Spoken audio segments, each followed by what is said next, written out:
Good morning, everyone, and welcome to this morning's webinar. We were just waiting for the recording to start, and I know David has started it already. I've got the thumbs up.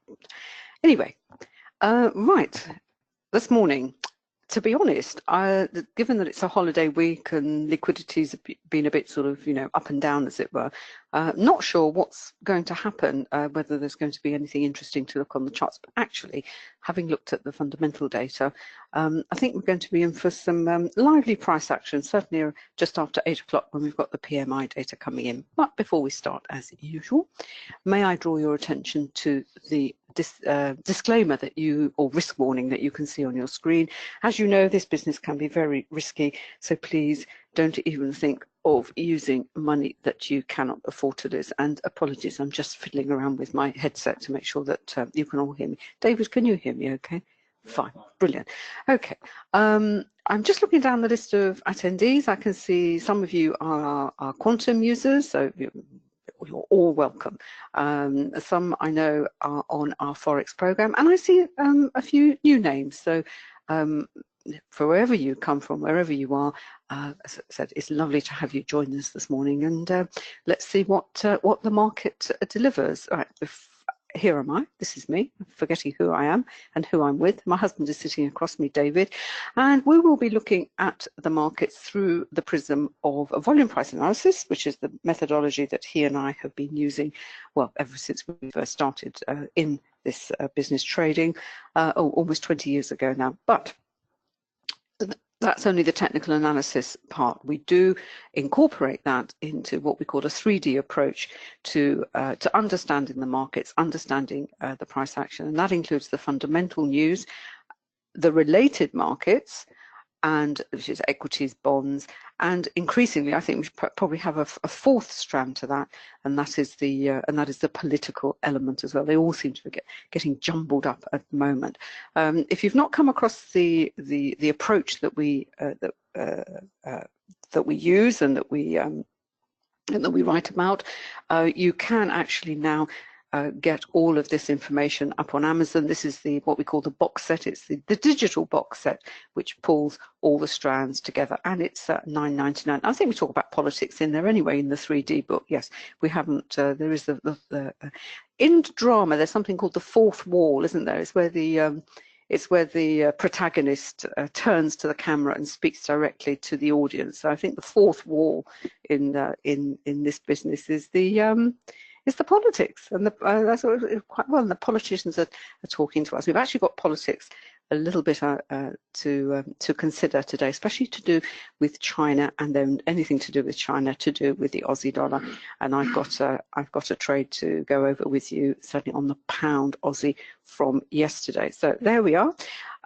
This is a slide from our forex program. And as you can see here, how this is the interrelationship between all these markets, with forex pretty much sitting at the center. And with regard to the indicators and tools that we use, obviously we have the chart, we have price, we have volume, and overlaying on those are the tools and software that David and I have developed specifically for forex. And we'll be referring to these, the CSI, the currency strength indicator, the matrix, the array, and the heat map. But the one we always start with is with the currency strength indicator. I'm just going to stop there while I take this off and move to the charts, and I'll pass over to David.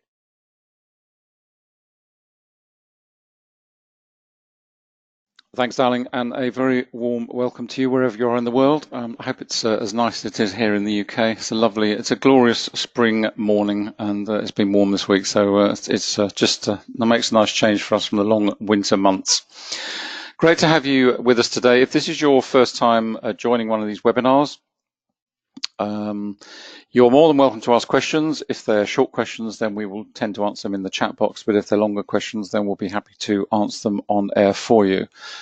We focus on the MT5 platform predominantly, but I've also got the Ninja Trader platform running on my machine, and we'll flip-flop between the two, just picking off trades that come along or anything else that catches our eye. And as I say, if you do have any questions, we're happy to answer them for you on either on the chat or on longer, more detailed questions on air. I will pass back to Anna, and we will get going.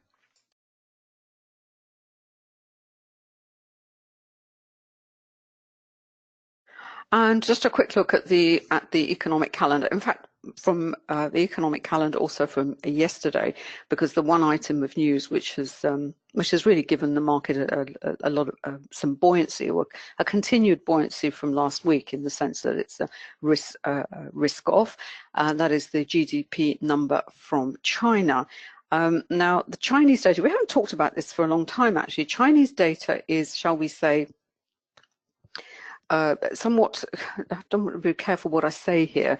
It has to be taken sometimes with a little bit of pinch of salt, in the sense that the number is always fairly spectacular, in the sense that I think GDP came in at over 6%, which is, I mean, any economy that can come up with that kind of number would just be, you know, to die for, as it were. Here it came in at 6.4.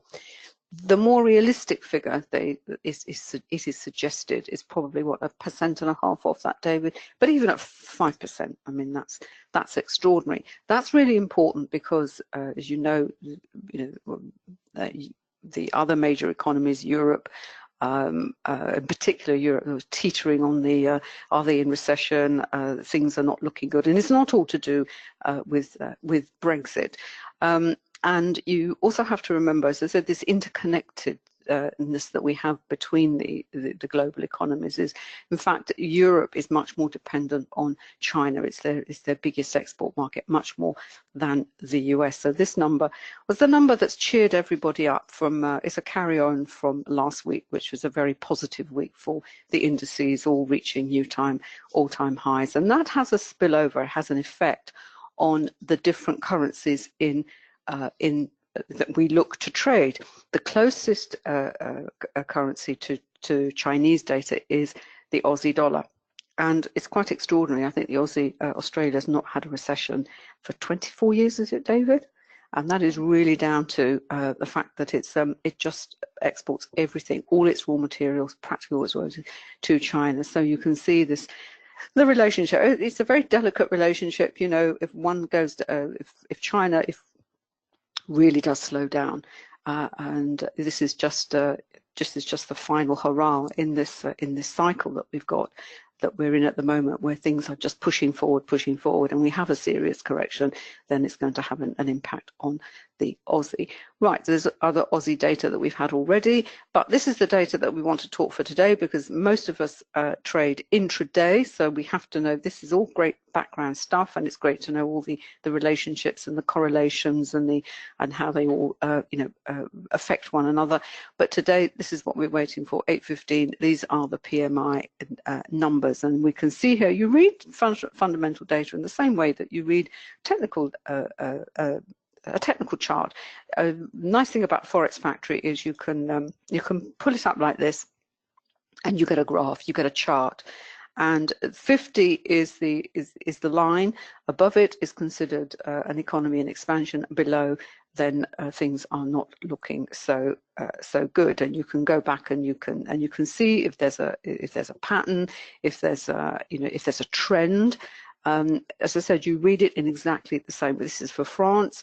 The one that's that in Europe, the two major economies are the French and the German. But the German is the one that everyone will be focusing on at 8:30. So we just expand that, and we can see here it's had a steady rise, and then, you know, apart from this here, this sort of pullback here back in July last year, it has been on a pretty steep downward slope. It actually sank below 50, and last month was pretty horrendous for Germany. That's going to impact the euro. Now, does that mean that everyone's going to be selling off the euro? Well, not necessarily, because in fact the euro is in what's called a bit of a short squeeze, because the other way you can look at sentiment towards a currency is through the futures markets, through the numbers at the CFTC. And I actually read the other day that I think euro shorts are at a pretty high number. I think there's 100,000. Now, you could also read that data that when they are so extreme, you could also see a potential turning point. And it's one of these, you know, it's all this information that is there in the background that is being played out in background, and what we have to try and make sense of it, and then we look at the chart itself to see what the charts are telling us. Now, this is the chart I have of my profile for the pound Aussie, because the pound Aussie yesterday was really really interesting. I don't think I've got it on the 3-minute, because I tend to use the 3-minute chart, the Renko, and the 30-minute chart for me on an intraday basis is just it's a nice time frame to kind of benchmark. Sometimes you can also use the hourly chart, but the 30-minute chart, particularly if you've got fundamental news coming up, and also if you're coming up to a crossover, because yesterday was a classic example of really you'll see a technical setup on the chart. It's all going up nicely or down nicely. Everything is in is in alignment, as it were, for you potentially to take a trade. And suddenly you have another center comes in, and yesterday was obviously London, and the whole thing just completely reversed, literally. And you look at it and you think, my goodness, what is that all about? So not only do you have to contend with what you see on a chart from a technical, you have a technical picture, you have a fundamental, you have, as I said, the political, you have what's happening in related markets. You've got to try and judge what market sentiment is.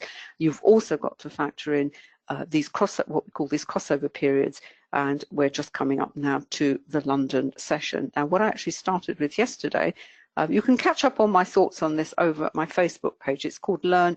Just type my name in, Anna Cooling, Learn Forex Trading, and it'll come up on the it's my Forex page at Facebook, and there's actually a sort of summary of what happened with the pound Aussie. And in fact, this was it here. It was at this point here, because the CSI, what we're looking for, what the CSI does, it deconstructs the market into the individual currency. So each line is a currency. So we can see whether that currency is being bought or sold heavily or not. So at the moment, the ones that is catching my eye at the moment, you look at the Canadian dollar, it's actually quite it's going into an oversold state, as it was. It's being sold off here quite heavily. You've also got the yen here, which is also being sold. You've also, as you can see here, this is the Aussie, the blue. You've got this nice little cross here. All these lines in their different positions on this indicator are giving you different bits of information about, first of all, the currency and what is likely to be happening with a currency pair. And it's always the starting point. And the 30-minute chart is just a nice time frame.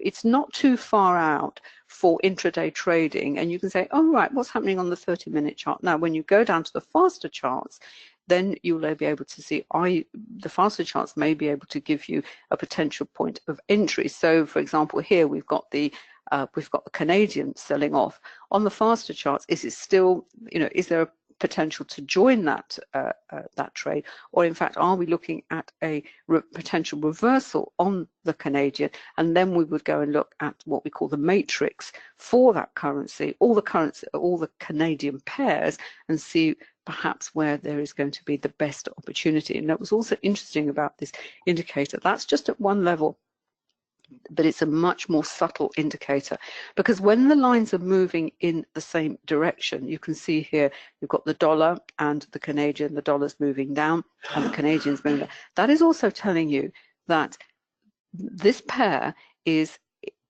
more than likely to be in congestion. There is no clear divergence. There is no strong force pulling one currency in one way and the other in the other direction. What you would probably go and look at the moment, you can see the euro being bought here on the 30-minute, and we know there's fundamental data coming, and we know there's a crossover coming up, but it's also on a cross. And when you've got a cross of the currencies, there is a trend, there has been a move underway, and which is fine, because we can't always get in at the top and as near to the top and the bottom as possible, but it's also telling you that there could be a potential for carrying on the trend, again looking at the faster time frame. So what would catch my eye at the moment? Well, the Aussie is being bought still, because you've still got the feel-good factor from China. You've actually got a cross on the Aussie yen. The Aussie yen on the longer time frames has been extraordinary. I think it's been the longest congestion for a pair that David and I have ever seen, David, haven't we? And it finally broke out, and it really broke out as a consequence of the Chinese data, so we can look at that later on. The pound is being sold, but what's it being sold against? Well, again, my pound Aussie, we've had a cross on the pound Aussie. So the 30-minute, as I said, is giving you so much information that you can then take and apply to whether you trade a particular pair or you're just like us, you're just scoping out a potential opportunity, and you're not really, you're not tied to one or two or even three pairs that you like to trade all the time. And also what this indicator tells you, it tells you when to stay out of a trade, because if you are, say, I don't know, you just like to trade a euro dollar, maybe one of the other euro crosses, maybe a euro yen. The euro yen looks like it's on some kind of on some kind of move at the moment. It will tell you, is there going to be a potential for a trade in the faster timeframes? And what you don't want to see is when all the lines are here, as you can see, all clustered in the middle. That is a point where basically nothing is happening, and maybe liquidity has temporarily reduced out of the market for whatever reason, and we just have to wait. We just have to wait for this divergence that drives the forex market. It is a market of mean reversion, and what we do is, as intraday traders, we trade these oscillations. We trade basically when we wait until the something is oversold, and then we look to buy, and we wait until something's overbought, and then we sell. It's very straightforward on one level, but there is a world of complexity behind those moves. But once you understand that complexity and you can tease it apart, it all really does begin to make sense on the charts. And of course, with volume price analysis and in our humble opinion, with our indicators, you really do get an enormous edge over the vast majority of traders that are out there. Right, that's what I want to say, David. David, can I pass over to you now? Have you got something up there on your screen?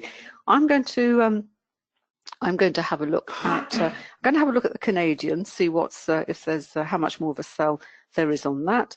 And clearly with the euro, but we know the euro has got some news coming up fairly soon. And that is a decision you also have to make as an intraday trader. With these important items of news, do you actually look to take a position ahead of the news, or do you wait until the news comes out? It's a bit like an FP, and then perhaps trade the reaction to it. Do you, and if you're in a trade now, if you've been on a buy on the euro dollar, do you actually come out? There's a lot of decisions, and as I said, so any trader that says to you, no, everything is it's in the charts, I only follow what the charts are, and they never pay attention to any of these other factors, is lying. So I'll just pass over to David. Can I move my screen over to you as well?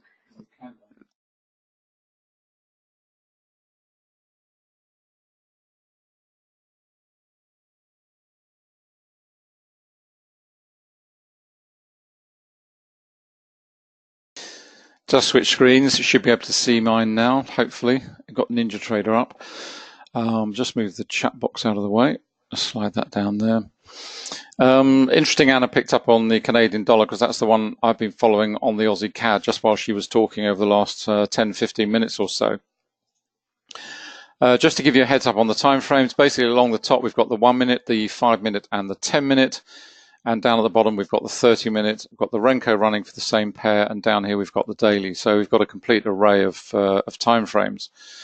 And really, what I wanted to highlight were several aspects of this, because there's some really nice VPA lessons in here as well as using multiple time frames and the indicators also. If we just start with, let's just head back to the CSI for a moment. There we go. I've got this. That's on 15. This is on 5. Now, sorry, I'm just going to switch off for a moment because I've got echo on my headset. Hold on a minute.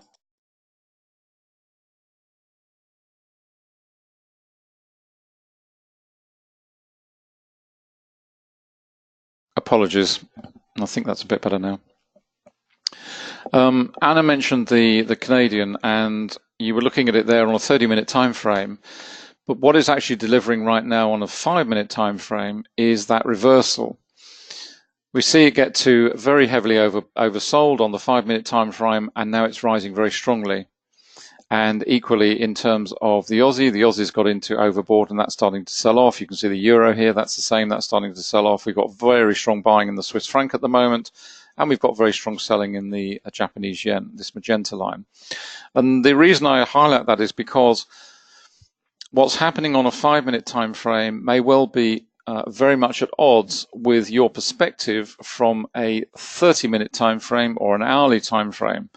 Because what you're seeing on the 5-minute time frame, or we could run this on a 1-minute time frame, where you see all the oscillations, and you could even go down into seconds. Indeed, last week when we were running the index webinar for the US sessions, because the market was very lackluster, it was very lethargic, I actually went down onto a 15-second chart on Ninja, because you can do it. You can go to 5 seconds, you can go to anything you like. But we were running on 15 seconds because the market was very compressed. But even so, on that very fast time frame, there were opportunities, because the more sluggish the market, then if you're going to pull trades out, you've got to go to a faster time frame and faster, and so on and so forth. That may not suit your temperament. It may not suit your trading style. You may not be comfortable with taking myriads of trades in a day, but that is basically the philosophy. If the market is in congestion and very tight, then if you want to trade that market, you've got to go to a faster time frame. And what we're seeing on the 5-minute CSI is really just a reflection of the fact that the market is constantly, the forex market is constantly in a state of mean reversion across all the time frames. Doesn't matter which one you look at, you're going to see reversals all the time. Now, you as a 30-minute trader or a 60-minute trader trading the Canadian, for example, may well be comfortable continuing to hold that, because what you're seeing here is nothing more than a minor reversal or a minor pullback, perhaps in the longer term trend. If this does develop into strong buying for the Canadian dollar longer term, then what you will see is you will see that ripple through the time frame. So it'll start in the fastest time frame of all, and then gradually that buying of the Canadian will ripple through the 5 out to the 15, the 30, and so on and so forth. And that's what you're constantly faced with. It's the issue of segmenting out the focus of your attention in terms of what you're doing at that particular point, and ignoring everything else and just focusing on that, because I guarantee you look at a slower time frame and it'll tell you a different story completely. So it's hard. This is not easy, this game, but that's what you have to do. You have to segment out what it is you're trying to do and stay in focus across a particular slice of time, and not wander off into slower time frames if the trade isn't going with you, to try and give you confirmation of what you expected to see in your faster time frame. If we go up onto 15, just to make the point, you can see here, this is the Canadian dollar down here. It's been flip-flopping around in oversold for some considerable time. It's another facet of currency markets. The currencies can stay overbought and oversold for long periods. It doesn't automatically mean that once they get into oversold or overbought condition that they're actually going to reverse nicely for you and give you nice strong trades. For example, the euro here did. It got down here, didn't quite get to this region. Now we're seeing some strong buying on the euro, and we've got news ahead coming up, so that may well impact that, good or bad, however the fundamental news pans out. But that's the point. And now we're starting to see the Canadian flick up on 15. So what we're seeing on 5 over here, this buying of the Canadian dollar, if that is to continue, then over on 15, this has got to move well away from this region. But ultimately what we may see is just this condition here where we roll back into overbought before we start to see that strong trend begin to develop. Now, if we go back to the charts, let's go to the multiple time frames again. Just pop that down. As I say, I've got 1, 5, and 50. Sorry, I've got 1, 5, and 10 minute across the time frame, and there are some interesting aspects to this. The first of all, if we start with the 5 minute, there's several aspects here. First of all, we had the volatility triggered here. This was overnight. This is 2:30 our time, so this is middle of the night for us. Just to put you in context, this is where Europe's opened at 7 o'clock, and this is 8 o'clock here, so we're just coming up to London in the next 3 or 4 minutes. In terms of volume comparison, we can compare volume through this region because we're in Far Eastern Asia, and now we're into Europe. We can compare volume across this particular slice here. We had the volatility. It's what we expect to see. Whenever we get volatility, price action moves outside the average true range, we expect to see market at the very least compress, moving to congestion phase. And it's part and parcel of the insider participation. The market makers are participating. You can see it here reflected in the volume. It's massive. They're in here, the prospect of reversal is pretty strong. It's what happened, came up here, and now we're reversing back inside the spread of the candle, and we're still trading within that spread of that particular candle. But in terms of the what went on in terms of the 10-minute time frame, let's just pull that up and move up into Europe. This is Europe here, 7 o'clock. We saw this rally here, but then what we saw was this weakness coming in. And whenever you see high volume, we had an effort to rally. The candle, the price action tried to rise. It fell back, closed pretty much near the open. Good strong volume under that particular candle. You know for a fact that whilst this market may not be ready to reverse, it's certainly going to reflect weakness. In other words, your anticipation, your expectation is that the market is going to, at the very least, move into congestion phase. It's not going to carry on through because this is just signaling weakness from a VPA perspective. We've got a weak candle from price action and we've got strong volume underneath it. So it's telling us that we'd like to see a reversal into a congestion phase, which is indeed what we're seeing. Now what we're seeing is a reversal, the possible move higher from this region. But what we also saw on the 1-minute candle, excuse me, which gives you so much information. First of all, if you look at the trend monitor, for example, this is the trend monitor, this is on 1 minute. What it's giving you is an instant heads up as to the sentiment in the fastest time frame and whether that is going to ripple through into your slower time frames in inverted commas. In other words, your 5-minute, your 10-minute, your 15-minute, and so on and so forth. We also had the volatility triggered here, again on good volume, so we're expecting the market to, at the very least, congest, which it did, and in this case it rolled over. And now we're starting to see some strong volume coming into this market again. We've got a nice widespread up candle here, good strong volume under here, and we're seeing the trend monitor start to transition. But in terms of the 5-minute time frame, you've seen no transition at all in terms of, let's just pull that out a little bit wider, there we go. In terms of the trend monitor transition, it's just remaining steadfastly blue for the time being. In other words, in the 5-minute time frame, we're not seeing a transition through to a longer term trend reversal. What we're actually seeing is a minor pullback for the time being. What was also interesting about the volume perspective in terms of this little rally here that was going on from 7 o'clock, we had rising volume. And then as we get to the top of this, we start to see falling volume. So from this point onwards, we're starting to see falling volume on these 3 candles. So we've got rising price and falling volume. And then we start to see high volume on this candle, which again is signaling some indecision, some weakness. We've got, in other words, we've got a lot of volume being driven into the market, but it's not following through in terms of the price action, because if that were valid, in other words, not an anomaly, if price and volume were in agreement, what we would expect to see, certainly based on this amount of volume, looking at a benchmark candle, if you will, previous volume in here, what we would have expected to see with this candle should have closed up here, and it hasn't. It's closed with a decent wick to the upper body. So what we're expecting in that case is to see, as I say, congestion, possibly a reversal, which is what we actually saw. Now what we're seeing literally as we move into the London session, we expect to see much higher volumes come in because the London session is the deepest liquidity. And we're now starting to see 2 sessions run together, Europe and London. What we also expect, which appears virtually without, virtually almost every single day, is as market sessions appear and we have session crossover, you will often see reversals in sentiment. So if you've seen a currency pair rising prior to London, it may well reverse, move in the opposite direction. You also see this a lot, particularly at the US session, where perhaps the dollar's being sold in the London session, the US session opens and the dollar starts to be bought quite strongly. You see that a great deal. It's something that most forex traders are totally unaware of in terms of session crossovers.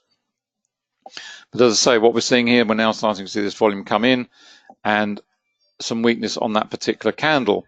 If we go back to the 1 minute, what are we seeing on the 1 minute? And I would urge you, if you're a little bit shaky in terms of VPA and you want to learn volume price analysis for yourself, then the best place to practice it is really to go to a fast chart, because that is where you will see it developing in real time pretty quickly. and you can apply all the same principles, whether you're on a 1 minute chart or a 1 month chart. The same principles of VPA apply. What have we got now? We had a 2-bar reversal here, so if we overlay that candle on this one, we've got a 2 minute up thrust, decent volume under that candle. Also starts to bring in some of the other aspects.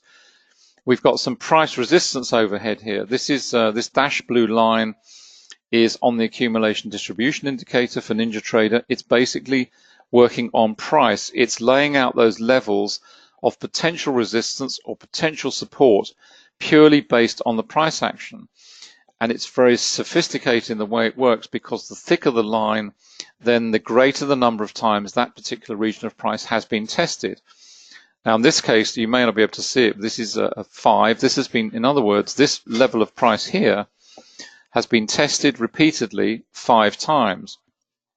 So it's now acting as resistance to the move higher. You can see here, came up, tested it, and now it's come off again, and it's back down to the volume point of control, which is here.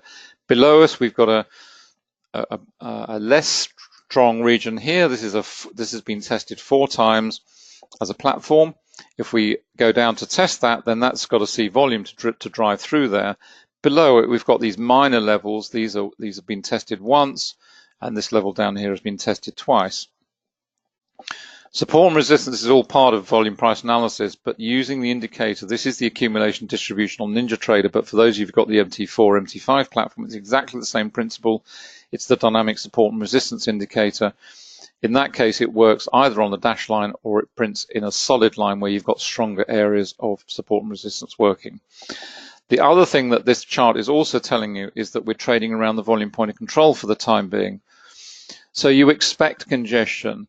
In other words, the market is, this particular pair is in price agreement for the time being.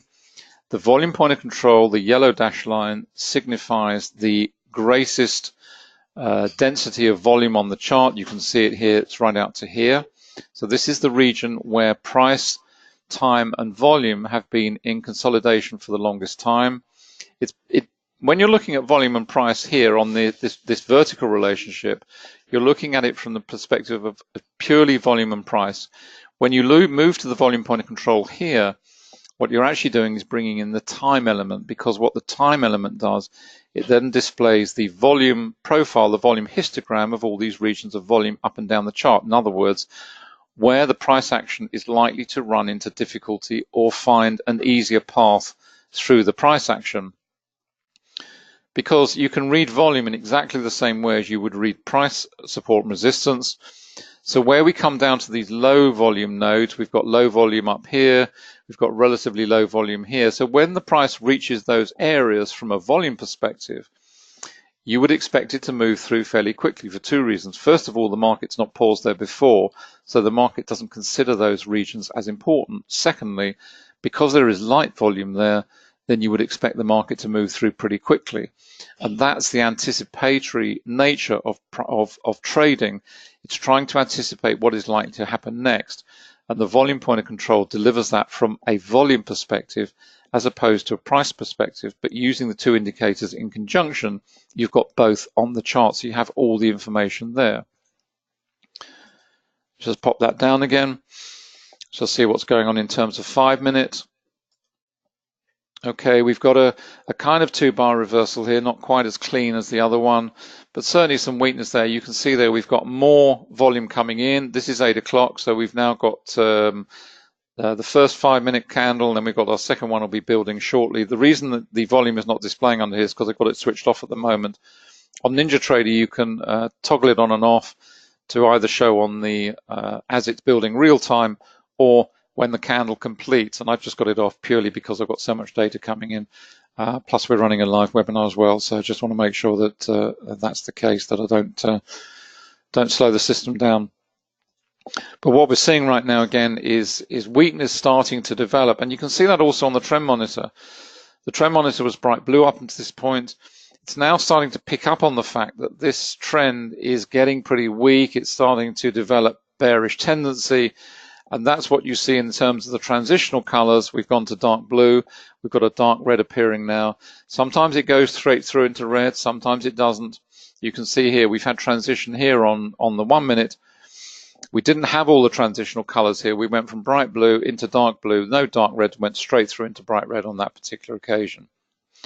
So it really, and the reason we developed this indicator was for one simple reason, because the biggest problem everyone faces in trading, whether it's forex, doesn't matter. It's the issue of staying in a trend. Once a trend's underway and you've got a decent position in the market, you want to hold that. You want to maximize it for the absolute best return you can, because it's hard enough getting into a good position. Once you've got into one, you want to squeeze every single last cent out of it that you can. And the biggest problem is we are then faced with emotion, because as soon as we're in a good position, we start to stress about the fact when we see the market moving against us and that position starting to dwindle away. We've seen profit in the account. We've already banked it mentally. We thought, fantastic, we've got $100, $200, $300, $400 worth of profit in there, and then it starts to filter away. And by the time you've lost maybe a third of it, or start to get down to 40 or 50% of it, the emotion is riding really hard, and you are going to close out and take your profit. You think, okay, I'm going to take what I've got. I've lost 30, 40% of what I had, which is painful, so I'm going to close out now. And inevitably what happens is the market then moves from a pause point to continue in its original direction. Not always, of course. That's down to your skill as a trader, reading all the indicators, reading all the VPA, and applying a multiple time frame approach. But inevitably that's what happens, because markets never go up and down in a straight line. And that's why we developed the trend monitor, to try to help to remove some of that emotional response that you always feel when you're in a trend. And it takes a more considered view of the trend development, the sentiment of the trend, to try to help to keep you in through those inevitable pullbacks and pauses that happen in all markets and all time frames. Let's just go back to, excuse me, I'm just going to switch off for a moment. Just go back to the CSI again.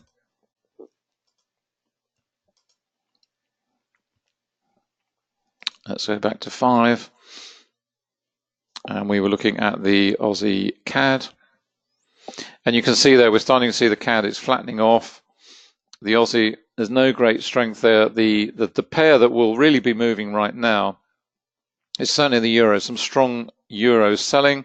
That's probably ahead of the news. Has the news actually come out yet? I don't think it has. It's due in 8:15 our time. So starting to see some pretty strong selling of the euro. And we've got some decent buying of the yen here coming in as well. Head up to 15, and you can see that starting to reflect on the 15-minute time frame from the euro. So if we just change these over to, let's have a quick look over at the, oops, sorry, let's go back to the multiple time frames. Let's put the euro yen in here, just take a quick look at that, see what's developing there. And this is all ahead of the news, so it's likely to be volatile. You can see we've got a volatility triggered here, trading inside the spread of the candles, what you expect to see. We've got the volume point of control here, so lots of volatility. That's on 5 and that's on 10. Decent volume coming in there, starting to develop. But as you can see, we've got the volume point of control is pretty much aligned on all 3 charts. So what we expect is congestion. This market is not going to break away from here from the time being. It's probably going to wait for the news. When the news comes out, then sentiment will develop, and then we will see a strong move away. And as we see that move away, either to the upside or the downside, because at the moment the pair is in price agreement, you can see here below we've got a very, very, very strong platform of support here on 1 minute, this blue dash line. So if the market is going to move to the downside, then it's going to have to go through there with some serious volume. To the upside, not a great deal in terms of price resistance. We've got a little bit of here and very minor here. But we've got some very, very strong volume to get through in terms of that particular time horizon. But to the downside in terms of volume, it's very lightweight. So if we get through this region, then we're going to slice through this area pretty quickly. But the key is this level here, certainly from a 1 minute perspective. And you'd be looking at that in all the other time frames as well. You can see here we've got it on 5, not so well developed on 10, but we are trading around the volume point of control for the time being. That's what you expect to see ahead of a major news release anyway. Can I pass back to you, darling? Oh, right, okay. Let me just let's just go to the indices. That's okay. These are the three primary indices which give you an instant heads up on what is happening right now. That's the yen index. These are all on 5 minutes, so these are all pretty fast time frames. We had some decent selling on yen, starting to see a little bit of buying going in, but there's no great strong trend developing there for the time being. This is on the dollar. That was selling off early doors, but now we're starting to see some buying coming into the market, certainly once we've got through this region here and through this level, which we're now testing. So we're starting to see some buying coming in on the dollar. And in terms of the euro, this is the euro index, again on 5. It really reflects what's going on ahead of the news, which is what you expect to see: a congestion phase building, volatility building, and then we'll start to see a break. And then it's down to analyzing the volume perspective, checking out the levels, what's going on in terms of multiple time frames, and is this going to develop into a strong trend based on the fundamental data as it's released. So I'll keep an eye on that one. Let's just go back to the euro yen. Well, and again, if you're not familiar with VPA and through news releases and all the rest of it, it's a great way to consider a chart as the news is released, to watch the reaction of the market makers, because every single opportunity throughout the day is never missed by them. They will take opportunities to trap you into a weak position if they can. Volume will reveal whether it's true or not. A false move, in other words, or whether they are actually participating, which I'm sure they will when the news is released. And then it's a question of identifying the opportunities available and trading them if you're trading the news as an opportunity. But what volume will reveal is the truth behind the price action and the best time to get into that market and follow what the market makers are doing, because volume reveals their activity. It's as simple as that. I'm just going to pass back to Anna for a moment. Okay.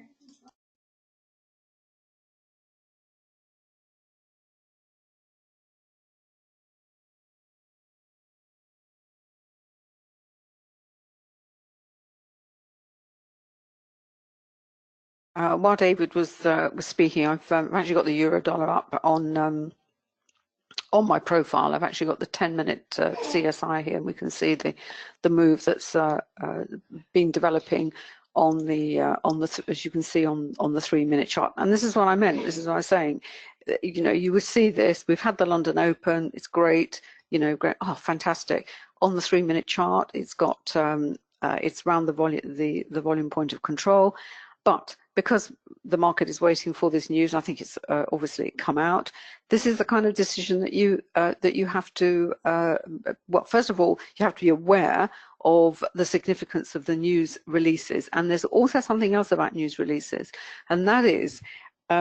With Forex Factory, all the economic calendars are great. They give you some idea of the impact that a piece of news is likely to have on the market, which is, as I said, which is very helpful.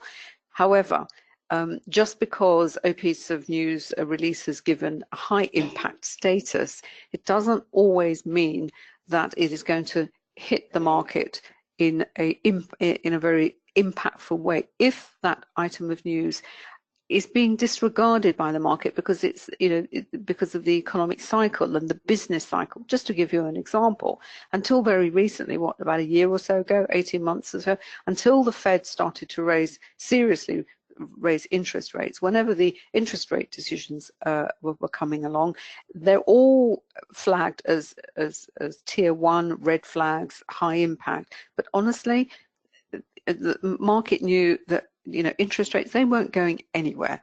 They were going to stay where they were, if not going down. So yes, they might be given a red flag and classified as high impact, but they're going to be only high impact if, first of all, the market considers them to be high impact, and secondly, do they, you know, where they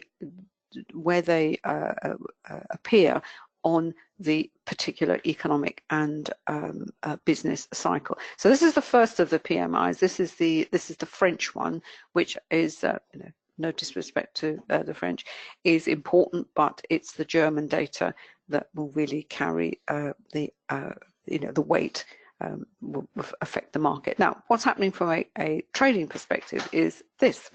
Let me just bring up the. It came in a bit worse. What was that? Services came in a bit better. Manufacturing came in a bit worse. Yeah, and we, as I said, and given what we said earlier about China, and that China is of huge importance to the European export market, you would also read that, take that into consideration as well. And you also have to remember that the Chinese data, though it looks absolutely lovely and it's been polished to within an inch of its life, there are, the market has a somewhat jaundiced, takes a somewhat jaundiced view of the numbers that come out. In fact, just as an aside, I think there are the other way they measure Chinese activity is they literally from space. They look at the number of factories and whether the lights are on or off, and there's other ways of trying to make sense of these of the numbers that are released by the Chinese government. And they're because of their economic model, they have to come up with good numbers, as it were. It's a model that they've adopted to bring as much economic growth to the Chinese population, but it also involves a huge amount of, the economy is very carefully managed.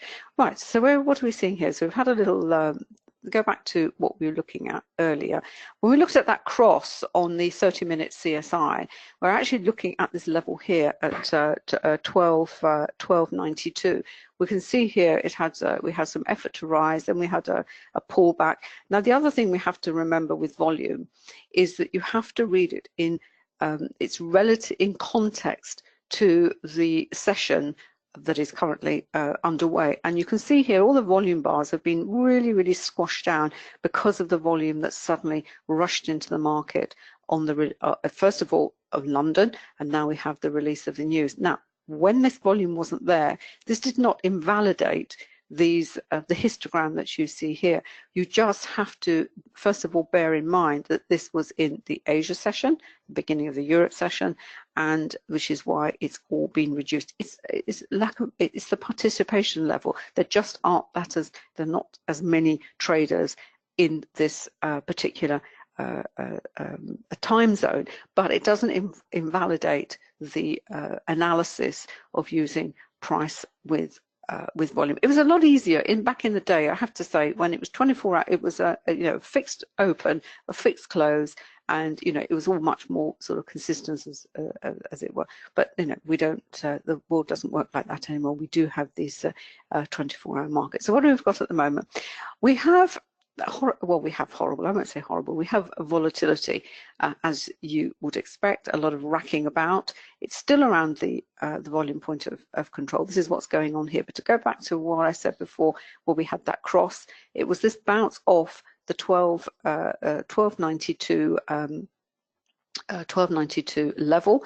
It corresponded with the cross on the 30 minutes, and this is the sort of little trend that we saw higher. I'm just going to expand this because I explained it. There we are. If you can see the volume bars, you can see here, if you look at these little volume bars here, like I said, completely distorted by what's going on at the moment, but everything is fairly consistent, got a nice little move up. Then you have these two little down candles here, and you have to read what the volume says underneath it, because at that point you say, well, maybe is that move coming to an end and I'm going to get a reversal, or is it just a pullback? How do you know it's just a pullback before the move carries on high? You look at the volume underneath it. Underneath the two candles, two little down candles, you can, first of all, they've got wicks to the bottom of the candle, which tells you that there is price support at this higher level at 12.96. But look at the volume. One is lower than the other. So that kind of tells you, this is just a minor pullback, a secondary trend before the primary trend is, resumes, as it were. And we have a very similar situation we have here. In fact, we have buying coming in under the hammer candle, and because we're coming up to we know we're going to be running into the London session, and if you caught that little move there, would you possibly come out at that point? Yeah, it's pretty much it's how you tolerate It's it's what your emotions can cope with. It's down to your temperament, what you can cope with, and how confident you are in reading the candles and the volume. What also helps is having a non-time-based chart. This is the little move that I'm talking about here. This is the Renko. This smooths out all these pullbacks and the noise of the market. You can see the price action preceding, which is horribly choppy and whipsawy. But within that, you do get these reasonably smooth runs, not as smooth as this one here, as we can see here. This is the little pullbacks.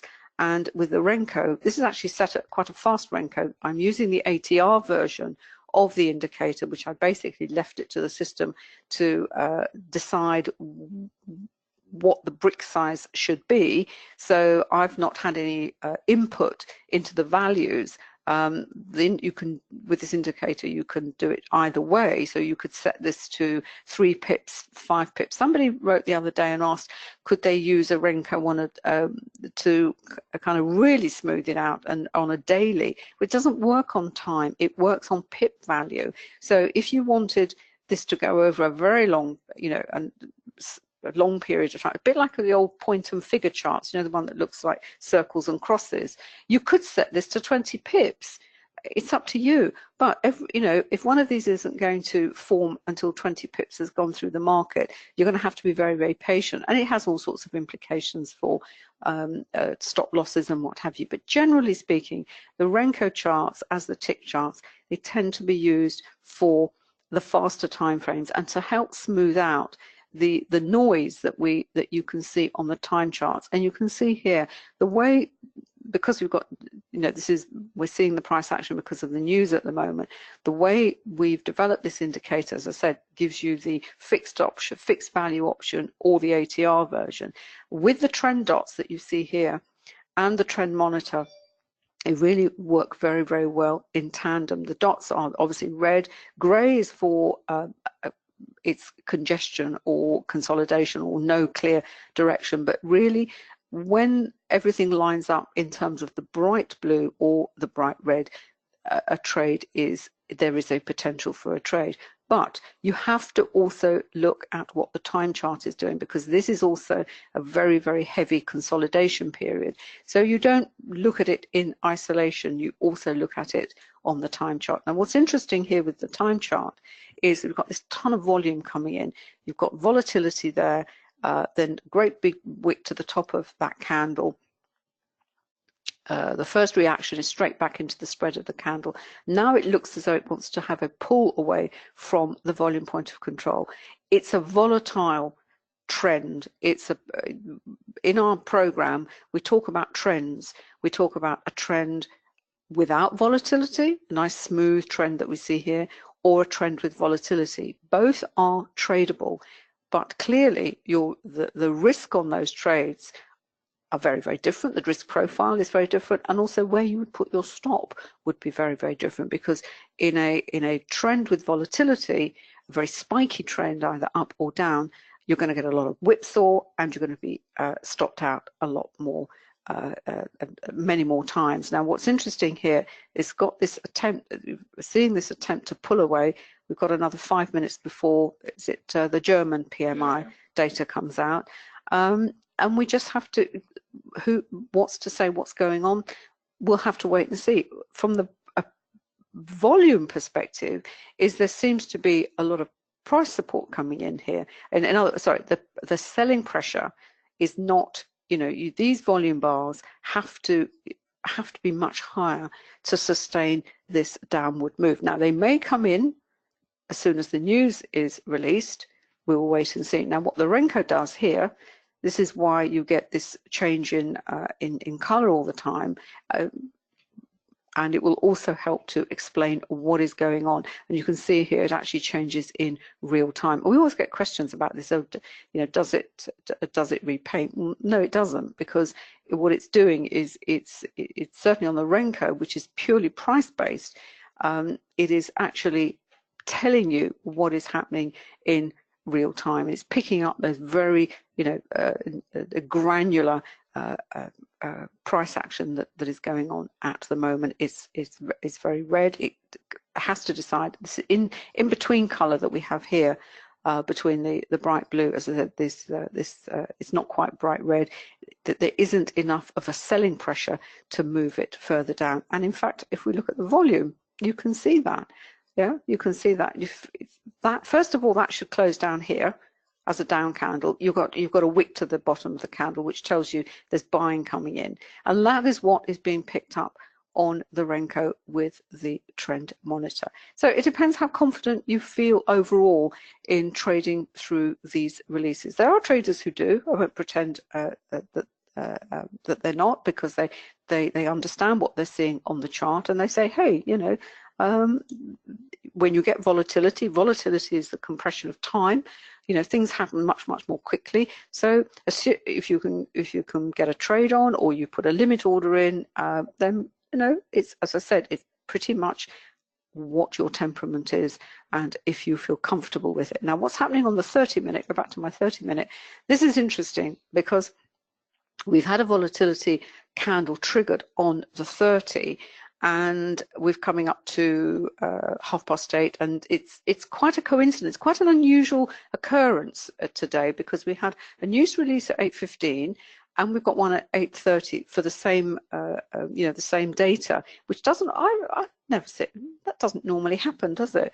And obviously the volatility was triggered on the previous one, and we know what happens with volatility. Price will retreat to within the spread of the candle, and it's at the volume point of control. There's a lot of factors going on here just on the price action, you know, let alone you know, the fundamental drivers for what we can see on our chart. So as literally, I'm waiting for 2 minutes. It's paused. You can see the support coming in here, and if this, once it closes off, what we can expect: retreat first, straight back in there, and then the direction will be established, and it may be determined by what, as I said, what the German PMI data is. And again, we have here, we've got this sort of consolidative look price action, but you can see this, you know, this doesn't want to fall at the moment, and there's not enough volume underneath it to actually drive that further down. And as David said, you know, looking at watching this price action during these periods is just a great way. And you think, you know, if you haven't bought the book on Amazon, I do, you know, for $4.99 on there's the Forex for Beginners, which is volume and it's Forex centric, as it were, but the complete guide, a complete guide to volume price analysis, really kind of lays it out, and you just watch the charts and, you know, see what the reaction is. It's fascinating. David, anything you want to say about this? Here we are. Must have come out. There we are. So what did we have? Yeah, so we have, you can see here, straight back in there, straight back into the spread of that. Now we've got another volatility candle. Gosh, it's either... PMI was worse than expected. Yeah. 44. Yeah. Services might be. There we are. That's the Renko taking off. Yeah. And what have you. Services was slightly better. PMI was slightly worse. Okay. Manufacturing. But this is what I was also going to, what I want to stress here is the fact is we look at that volume profile here and we say, yeah, there's price support coming in. It, from a technical perspective, it's a nice setup. You think, oh, you know, nice potential reversal. It's not going to go down any further. This was just we're going to carry on actually the trend, the move higher that preceded it in the previous session. But because we have this piece of news, and it's very important because of the you know, the PMI data is hugely important at the moment because, you know, the threat of a global slowdown, etc., yada yada yada yada. This is what you have to be aware of. It is what makes this market so tricky, but also so fascinating. Now that's that one. Let me see on the CSI. Have you been watching the pound yen over there now? I must admit I haven't. I haven't. Okay, doke. Now what have we here? This is the 10-minute CSI, and this is what we mean by a strong divergence. We see here this is the fall, and we've got this little cross here on the dollar as well. Now, when you have one of these fast and furious moves, the next thing is, well, where's it going to go? You know, what's it aiming for? What is the target? And this is where as our hierarchy of levels come in. Now, some people use Fibonacci, other people use all sorts of different things. We use Camarilla, and it's always really interesting to see the S4, the fourth level for the Camarilla protocol is a very key level, because a clean break below with lots of volume is always considered to be a genuine break. And it's the S4 and the R4 is where price nearly always tends to aim for and tends to pause, and we've seen the same reaction here in this candle. Now, the way this indicator works on the 30-minute chart, this level will refresh at the end of it's updated every 24 hours.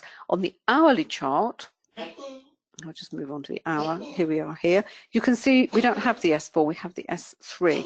And that's because the values that are on the hourly chart up to the day, they change on a weekly basis. And it's really useful to know, because, you know, as I said, they are levels that are going to be significant for the whole week. And on the weekly chart, they stay there for the whole of the month. And we've actually gone for 6 levels, not 4. There we are. So if it gets through there, where is it heading next? Well, that's the next logical stopping point here. What often happens with the S4 and the R4 is it will come through and go back and retest, and that sometimes is a nice potential either re-entry or an entry point. So just because it goes through, first of all, we have to wait that it actually holds, breaks and closes below, look at the volume underneath it, and if that's going to carry on lower. It doesn't always happen, but it's a target, it's an objective.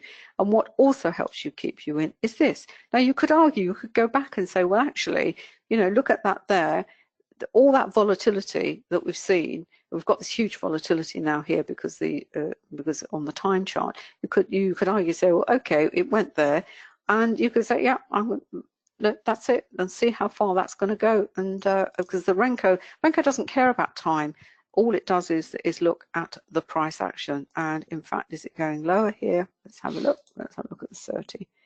This is the key one here. Let's have to wait. And in fact, we've got to wait till what is it? This is the 30-minute chart. Let's have a look. See on the 10-minute. Yeah, we've got another one. That's what I meant about the S4. There it is there, and it stays there for the rest of this session. And it will refresh for tomorrow. And mind you, the market's open tomorrow on Friday. David? I think so. Yeah. And everyone will go back and say, well, you know, really bad data, it's bound to have sold off. Well, no, not really, because markets, you know, don't always necessarily, you know, bad data, bad for the market, good data, good for the market. It doesn't always work like that at all. But all I would say with the euro is that, as I said, the CFTC numbers, there's a lot of shorts on the at the CFTC, and any pullback to those shorts would just be considered a sort of massive short squeeze. So we're going to watch this. Anything else you want to say to that, David? This one? Yeah, sure. Don't worry. Have you got this on a second chart or something? No, just on the matrix. Oh, and all I was going to say now is you say, well, you know, you've missed. Suppose you've decided, right, I'm not going to take part in this. What am I going to do? How am I going to, you know, this? Because one of the things with traders is we see these, you know, we've sat through. Let's have a look. See, you sat through that. I mean, you see how all the compression. You say, oh, well, okay, so that's a grind. That is, you know, nice, but it's nice steady price action. Then you see something like this. Your first instinct is, oh, I've got to jump in, got to jump in, got to jump in. What am I going to do? What am I going to do?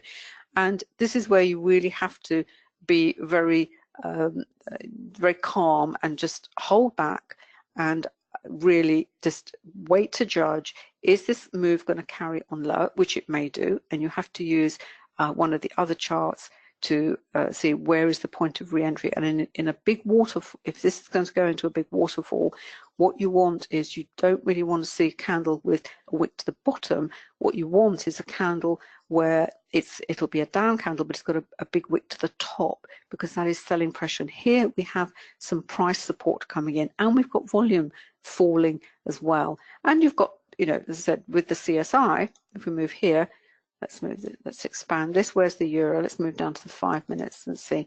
Yes, you can see the overextension. Now, the question is, is there going to be enough of when that sort of turns up for what we call a reversal trade? Now, what may happen instead is it'll calm down after volatility. Everything calms down. We'll go into a consolidation phase, and perhaps a signal will come in, and you can take, as I said, the fade. As I said right at the beginning, this is the decision you have to have. You have to sit through this. Oh, it's such fantastic price action. I could have been in there. I should have gone in there. That's what we all tell ourselves. But we just have to be very semi-detached about it and say, yeah, really interesting. Look at how the market's manipulated, how our emotions are manipulated, and say, yeah, I'm going to rise above that. Anything else you want to say, David? Move over to you. Yeah, very quickly. Just going to hop over to NinjaTrader very, very quickly. I know we've gone over time, so I'll be very brief. Should be seeing it coming up now. Basically, just what I wanted to highlight. I've got this is the matrix running alongside the CSI. So we've got the CSI on 5 minute. We've also got the currency matrix here. And what I've done is I've isolated out the euro, because what it reflects is really, where are you seeing that strength in terms of euro selling and the best opportunities? And you can see them down the bottom here. You've got euro, yen, euro, dollar, euro, CAD.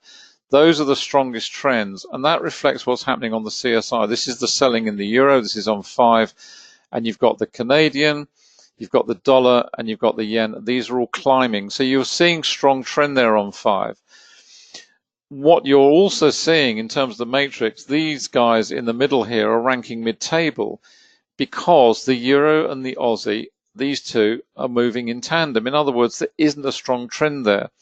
And the same is also true of the euro and the Swiss, this one here. It's not joined down here. It may well join, but the only reason it's going to join down there is if the Swiss franc, for example, reverts in the opposite direction, and then you will see a strong trend, and then you will see these guys moving down. So you'll have a complete array of strength or weakness in a particular currency. If you just go over to the currency array, that's also reflected here. This is on a different time frame, slightly slower. This is on 10 minute. But again, it picks out, it highlights where are the strongest trends. You can see them visually on the array. This is the strength of trend. This is euro, Aussie, euro, yen. So we're seeing the strongest trends on those two pairs, and the weakest trends are up here in terms of euro, pound, and euro, CAD. And you can see them sitting here mid-table in terms of the ranking ladder alongside. So you get a complete picture of why currency pairs are moving in the direction they are, why some are moving strongly, why some are moving less strongly. And in terms of the currency array, you're seeing the strength of that trend displayed graphically. And also what you see in the ranking ladder here is these little flashing symbols coming up, OS and OB. We haven't got OB up here. We've certainly got OS down here, which is when the currency pair is starting to approach potentially oversold positions. And these are potential, when they flash to bright red, these guys down here, when they go bright red, then that is when they've reached a potentially oversold condition. And as Anna said, potential for a reversal opportunity, fading, trade the fade, whatever you want to call it. But that's hunting out reversal opportunities. So this is looking at it from a currency perspective, a pair perspective, in other words, whereas on the CSI, we look at it from the perspective of the individual currency itself when they're reaching potentially overbought up here or potentially oversold down here. Just wanted to show you that. I'm going to pass back to Anna because I've gone way over time.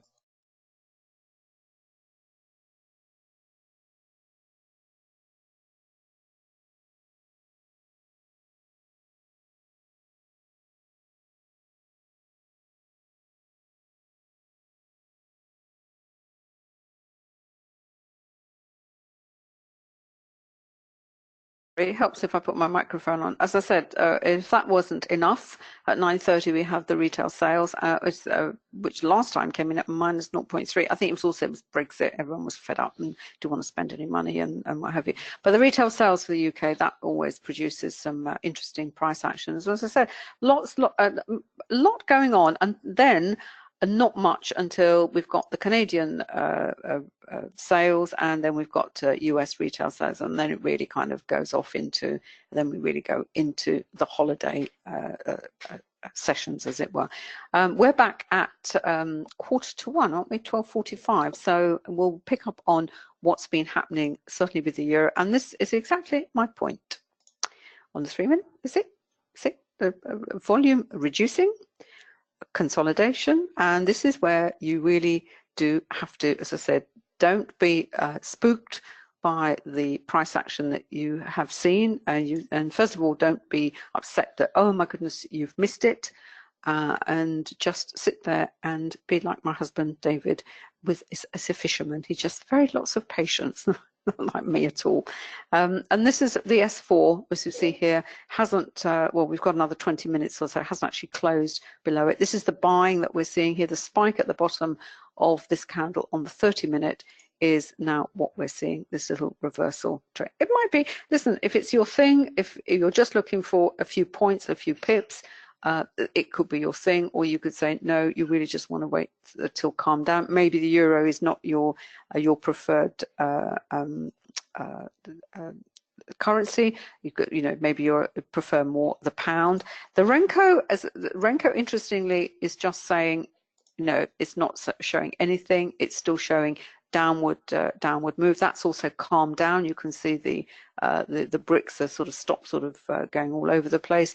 And as I said, this here, you've got a little bit of volume underneath it. Is that enough to going to be push it up? This is all distorted. This is a lot of selling under here. So is this just a pullback? Some traders would say, yeah, I see that as a pullback, and I want to enter. But from a VPA perspective, you really want to see some big wicks to the tops of the candles, don't you, David? You don't want to see, candles that are as well formed as this one is. And you'll be looking at multiple time frames. Let's see what the 10-minute chart is. I've got the 6-minute. Here we are. Yes, the 6-minute chart here. The 6-minute chart, you've got the volatility, and this is what you would expect. You'd move back into the spread of this candle. So VPA tells you what's going on, what is likely to happen next. If you understand volatility, the indicators that we've developed, they all kind of complete the picture for you. Very, very quickly, if you've not come across the indicators before, they are available from Quantum Trading. As you can see here, MT45, NinjaTrader, and TradingView. We're going to look at TradingView. Should we do TradingView at the next session? If we've got time to do that. Usually we just do Ninja, but we might do TradingView and Ninja as well. I had my problem with my Ninja 7 last week. It had an update on my machine, and it had gone a bit screwy, as it were. But everything is there. You can buy one indicator, a bundle. You can buy the full package. The advantages of the full package is that when we develop new indicators, they are automatically added to your package for free. The last indicator we've developed is we've actually got an index for the British pound, which is what we need to look at now, because obviously we've got news for the UK. If you pop down here, underneath, you can read up and find out more information on the individual indicators, where there are lots of videos, support pages. Everything you need to know is why we developed them, and how, some suggestions on how you can use them. I mentioned the program, the Forex program. It's self-directed. I'll just bring up Quantum Trading Education. There we are. Those are the modules. And with the program, you get the full package, and you can choose whether you want an MT4 package, the Ninja, or the TradingView, and the prices all are slightly different. And as always, all our products are covered by a 7-day money-back guarantee and 24/7 customer service support. Anything else you want to add to that? And we are back later. If you're not joining us later, we are not back next week, are we? We haven't. We're going to take a break next week, just for next week, and we'll be back the following week. So whatever you're doing between now and then, have a lovely time. Thank you so much for coming along. If you've got a holiday coming up, have a brilliant time, and enjoy yourselves. Take care.